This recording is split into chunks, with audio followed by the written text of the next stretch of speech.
I'm Michael Keppel, the Managing Director of Lakeland Advisory Group.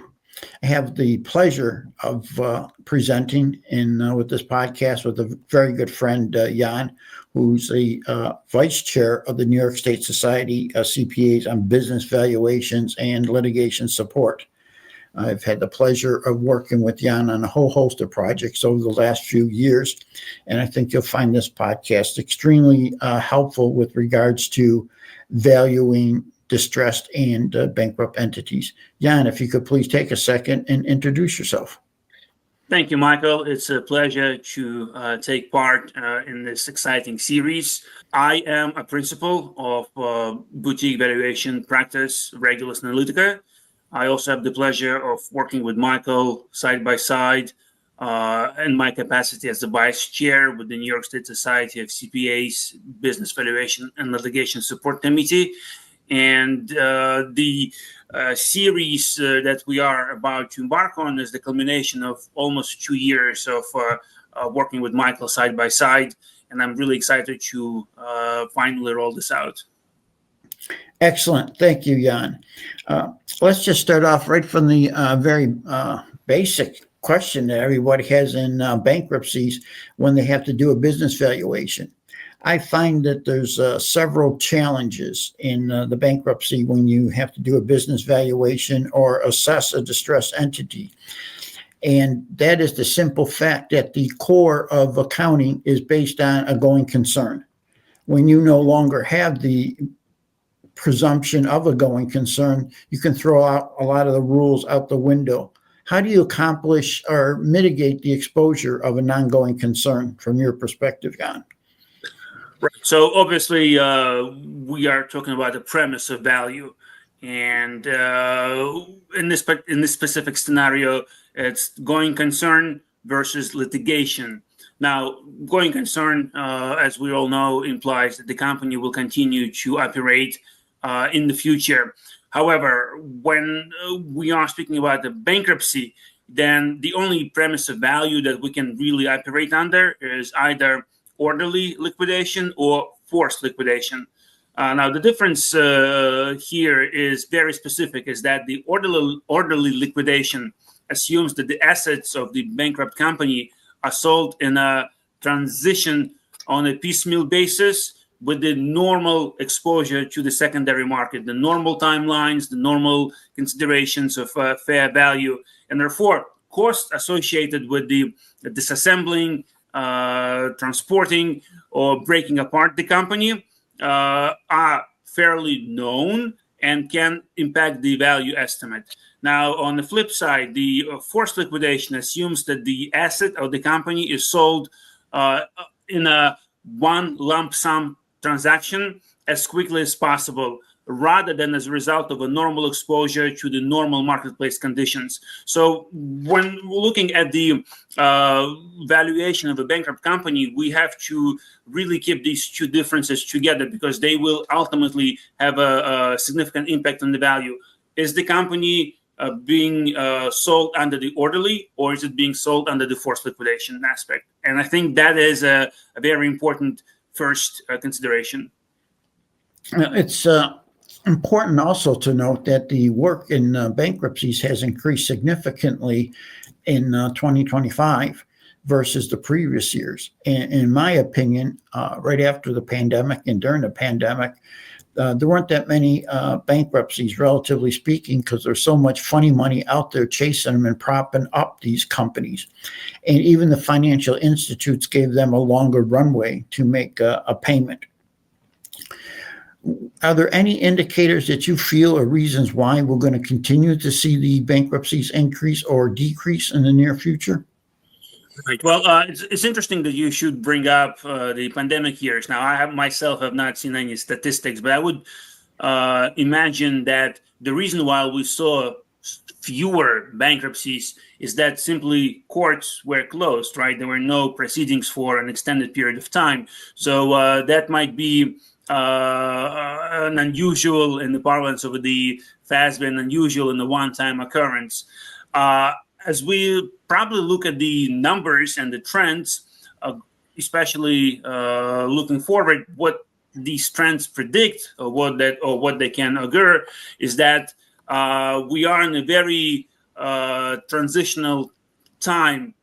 The government shutdown, the tariff wars, the unpredictability in the marketplace, the indicators are all flashing red. Price of gold has increased. At the same time, digital currencies that were expected to be the new gold standard have also crashed in pricing. I think all these signs point out to the upcoming crunch and dire straits for a lot of companies that have gotten used to, as you had mentioned, rolling over their debt with the easy money. And I think the era of easy money is over. So I would imagine this will inevitably result in a greater and significant increase in the bankruptcy proceedings. No, I agree, Jan, in everything you said with regard to the tariffs, the trade wars, globalization. It significantly has increased a risk associated with a small to mid-sized company. There's no doubt about those factors are, and the uncertainty of it. One of the issues that is prevalent in bankruptcies, probably much more so than any other areas when we as professional business valuators do the work, is the number of parties who will be reviewing and examining our reports. Mm-hmm. In a bankruptcy, you're going to have the debtors, the creditors, the credit committees, the attorneys, the trustee, the judge, everybody. And it lays down a unwritten rule, but if you're going to, with all this critiquing of one's report, is to document, document, and document. And how do you achieve all this and still keep the fees reasonable and the timeliness of the report? Right. Well, that's a great question. I mean, as you had rightfully pointed out, a lot of eyes are looking at the report that's associated with the bankruptcy. I will only say that reliance on the old and true approaches that are relevant and useful for any valuation report is first safeguard to prevent undue or unnecessary challenge, right? So it's the relevance of facts, it's the repeatability, it's the reliance on accepted methodologies. All the items that lend to the credibility of a report are still relevant, whether I'm writing a report for a value standard, pure play valuation, be it for the IRS, gift and state transaction, or be it for the sale of an entity. And the same rules will also apply when I'm writing a report that's focused on the bankruptcy proceedings. Really, the only other element that I could add is that when writing a report specific to the bankruptcy proceeding, it's extremely important to be as clear in your conclusions and as clear in your applications of the methodology that align to this engagement letter details, so that there is no diversion or difference between what was promised to be done under the terms of the engagement letter and what the report is all about. No, that's a very, very important topic. And I'm hopefully during this series, we can talk about the managing the expectations and properly documenting the engagement letter. That's just paramount. That's the foundation for the entire work, and to mitigate any miscommunications between all the parties that I previously mentioned. What's the trend that you see with regards to performing business valuations for distressed and bankrupt companies? Do you see significant changes down the road?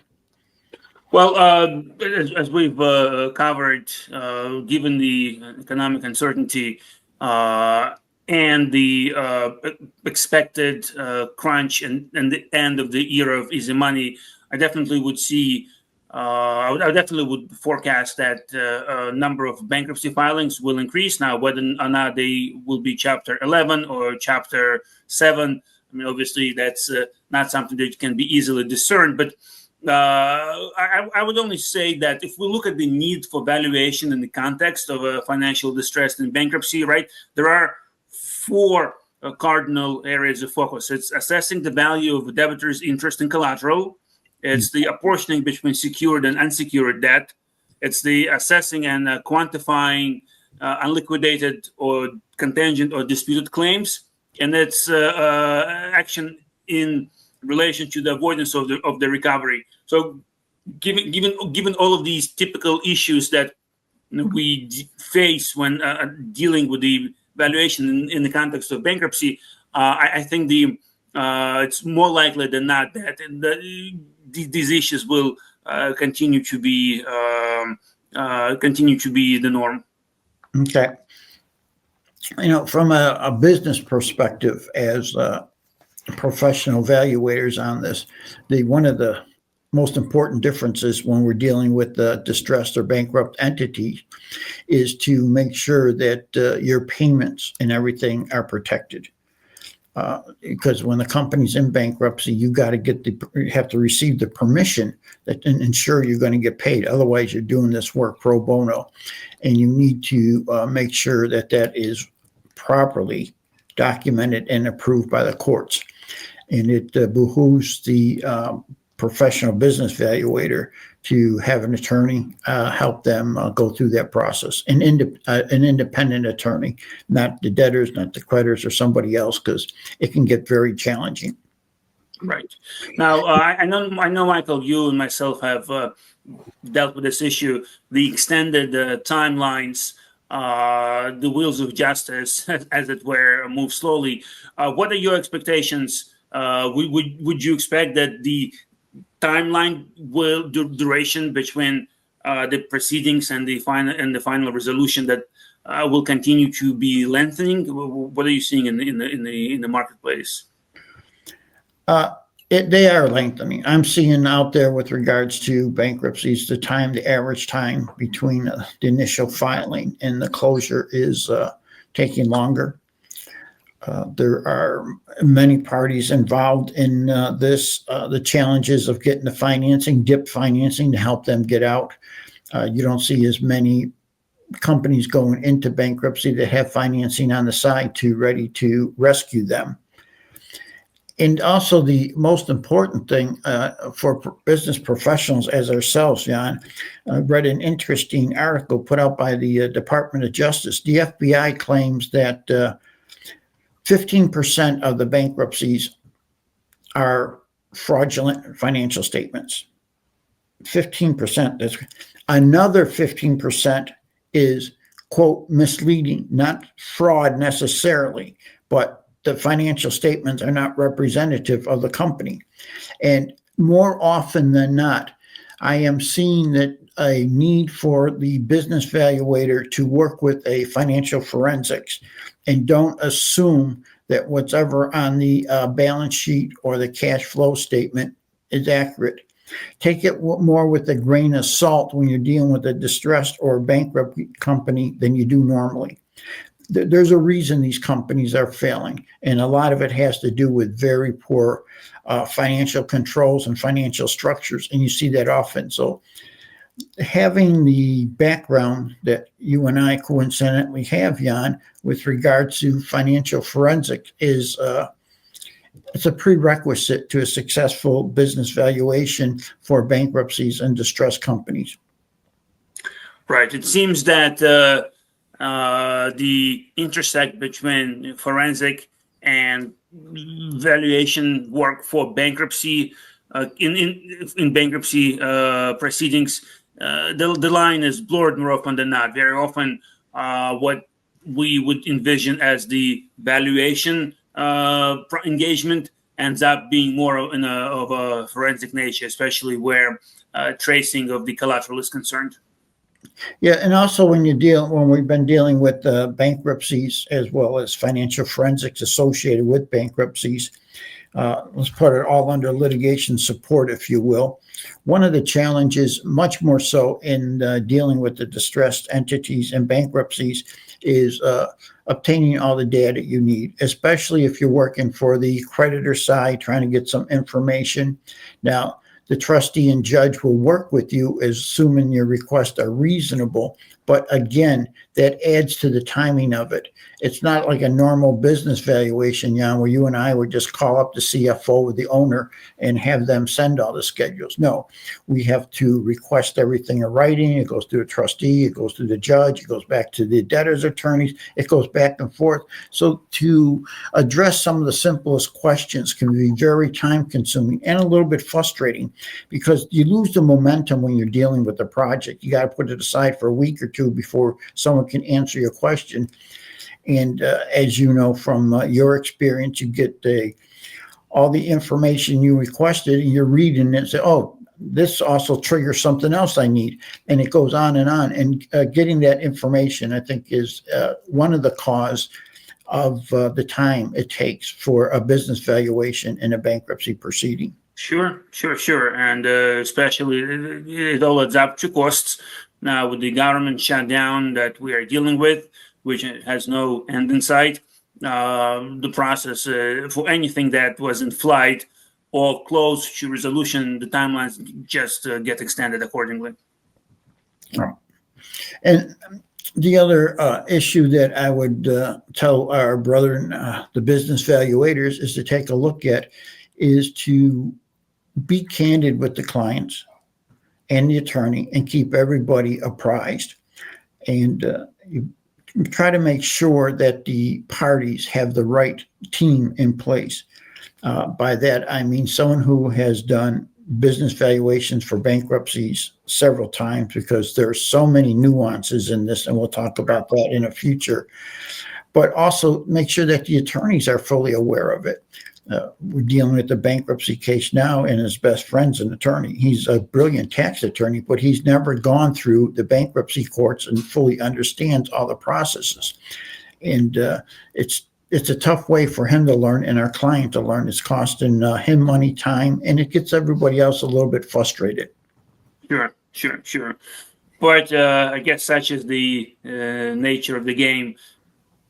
Yeah, and you got to be, it's very diplomatic, because the bankrupt company is in a very serious situation. In a small, mid-sized company, a lot of times they have personal guarantees on it. They're going to lose a lot of their assets, could lose their home if contingent how things go. There's so many other factors in there. So it's kind of a interesting position. So you got to be a psychologist, a financial forensic, a business valuator, and understand bankruptcy law and the nuances. So it's a unique set of skills, and it's can be very challenging for those, but you have to have patience and experience. Absolutely. Well, Jan, I want to thank you for your time. I really enjoy this conversation. I know that you and I will be talking about several other podcasts within this topic and get more into specifics next time about the methodologies, the processes, etc., with regards to bankruptcies. Absolutely. Thank you for the opportunity, and I'm really looking forward to the next session.